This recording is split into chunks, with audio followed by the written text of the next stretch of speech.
अगर आप नीट की तैयारी करते हैं या आईआईटी की तैयारी करते हैं तो मैं आज आपको न्यूक्लियोफाइल और इलेक्ट्रोफाइल का ऐसा आसान सा कॉन्सेप्ट बताऊंगा जिसको इससे पहले ना आपने कभी पढ़ा होगा, ना ही आपने कभी सुना होगा और ना ही आपने कभी देखा होगा।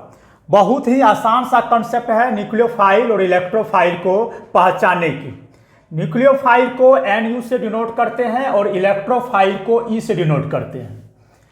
अगर टोटल इलेक्ट्रॉन ऐड होगी या उस पर नेगेटिव चार्ज होगी या लोन पेयर होगी तो उसको हम लोग न्यूक्लियोफाइल कहते हैं।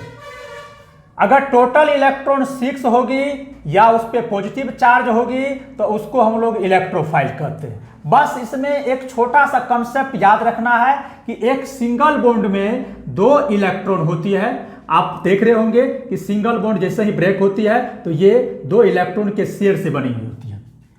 एक लोन पेयर में 2 इलेक्ट्रॉन होती है। और हम लोग एग्जाम्पल में देखेंगे कि कौन सी न्यूक्लियोफाइल है और कौन सी इलेक्ट्रोफाइल है।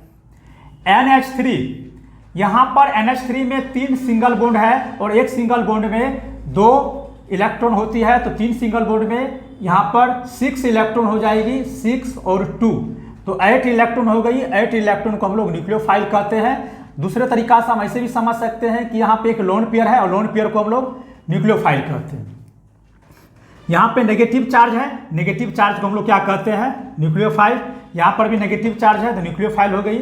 आप H2O का स्ट्रक्चर है तो यहाँ पे लोन पेयर आ गई। या आप ऐसे भी समझ सकते हैं कि यहाँ पर 2 सिंगल बॉन्ड है तो 2 इलेक्ट्रॉन 6 2 8 इलेक्ट्रॉन हो गई, तो इसको हम लोग न्यूक्लियोफाइल कहेंगे।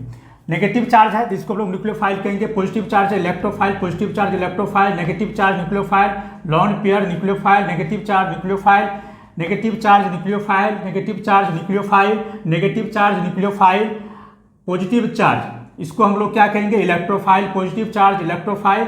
BF3, तो BF3 का स्ट्रक्चर जब हम लोग बनाएंगे तो इसमें 6 इलेक्ट्रॉन होगी टोटल, जो कि क्या होगी, इलेक्ट्रोफाइल।